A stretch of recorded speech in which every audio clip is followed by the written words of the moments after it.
Alright, hey everyone! So today I'm going to be doing kind of a different video, and it's not like super different, but I think it's kind of different because usually I'll either post author's notes for my stories online, or I will post ballet related videos, and my cat is chewing on something right now. Her name is Annie. Anyways, so this video is going to be about how to learn a new language and how to become kind of fluent in it, because I'd like to say I have some pretty good experience with this because I am only 14, but I have had experience because I can speak kind of like 2.5 languages. I speak Korean, English, and French.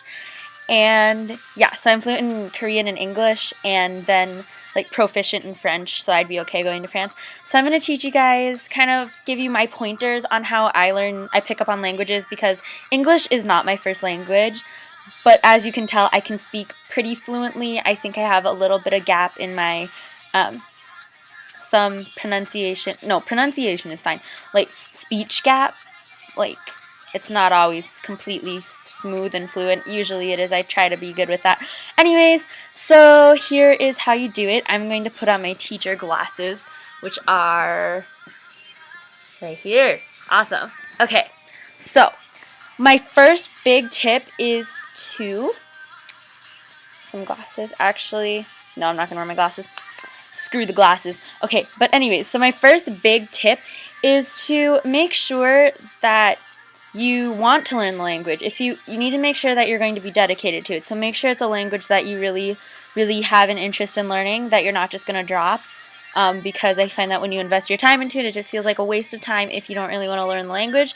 Because I had been trying to learn Spanish because I heard that to get a job in the United States, it was good to know Spanish or be bilingual, which I am bilingual, but like knowing Spanish, I guess, is a huge thing here, and I did, but I just didn't find that one that interesting, which is funny because I'm in French now, and French and Spanish aren't that different.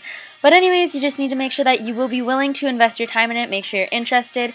If you have some background to why you'd like to learn that language, that makes it even better, because then you'll have reasons to want to learn it, and it'll just be, like, good. So, another note is, if possible, try to immerse yourself in this language as much as you can. Some tips I have are going to camps, because I know I'm going to a camp this summer. It's like complete immersion. I'm going for Korean, and again, I already know how to speak Korean, but I think it's good because it kind of gives me practice. So like, it's good because they don't speak English for the whole 2 weeks you're there. You just strictly speak Korean unless it's with other English speakers at the camp. So it's good because it'll help you learn, because you have to really think about it and you have to translate everything in your mind, and you'll just pick up on it a lot better, because then you'll start speaking it, and that's good. So that brings me into my next tip, which is speaking it.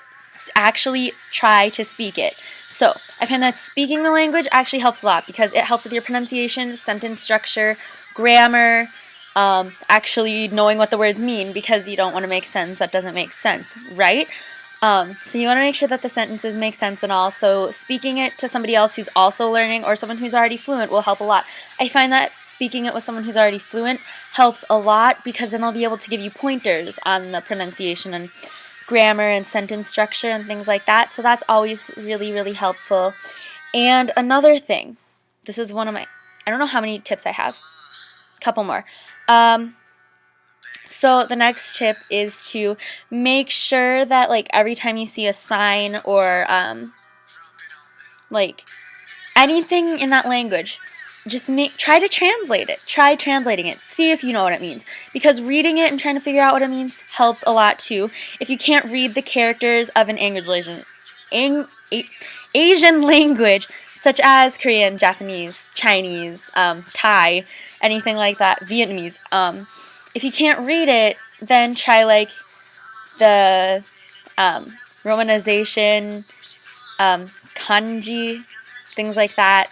So just try to read that, and that'll help, because learning the characters will come later. But if you are learning an Asian language, it is pretty important that you learn the characters. So like, if you actually decide to travel to one of those countries, you can read the stuff. You can read everything. what else was I gonna say?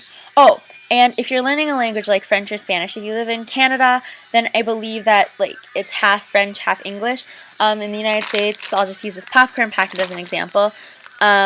See how it has English and Spanish. So if you're trying to learn Spanish, you know, read that, translate it, even though it's already here. But read it, say it out loud a couple times, you know, work on the pronunciation, because pronunciation is key, because you don't want all those fluent speakers to be laughing at you. And then my last tip is to take classes. Take as many classes as you can. I know that we don't all have classes for the language we want to learn in our school. I was fortunate enough to have grown up in like Korea until I was like 10, I think. I'm 14 now. So like up until a few years ago. No, I wasn't 10. I don't even remember how old I was, but it wasn't that long ago. And you just want to make sure that you can get a class in. If you can't, that's fine. Try one of those language learning programs. I've never tried one. I don't know if they work. But try to take classes. I took a couple years up until I was 7. Yes, up until I was 7 in traditional Korean schooling. Sorry, my cat is like doing weird things. In traditional Korean schooling. But then I transferred into an international school, and I just took all the English speaking classes because I felt that that was going to be good, because again, it's immersion. So it forced me to think about it and translate all the time, and now I can speak English as well as I can. And then what else was I going to say? Yeah, I think that's about it. Another tip, listening to the music from that country or places that speak that language is a great way to learn. I find that listening to music of that language is a good way to learn. Watching TV shows. So if you're into K-pop, you know, listen to that a lot. You know, see if you can translate it. Watch the TV shows with English subtitles or whatever language you speak, that kind of subtitle. And, you know, with the subtitles, you can match it with the words. Yeah, so I just think those are just some tips for learning how to speak a new language. I'm sorry, I'm kind of scatterbrained and my English isn't that great, but it's better than I thought it would be. So yeah. Oh, and if you're wondering, I do live in the United States now, which is why I went to international school, because my parents knew we were going to move soon. So they just wanted to prepare me for that. So yeah, I think that is really all, and I hope that you try some of this out, and if it actually helps you learn some different language, then just tell me if this actually worked, because this is personally what works for me. Okay, merci beaucoup.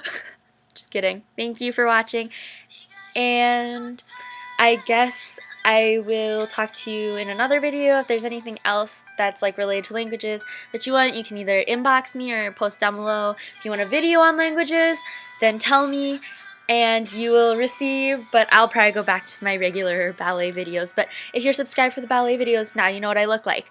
Okay, I talk really, really fast sometimes. Yeah, so now it's just getting random. I'm too lazy to edit this video. Bye!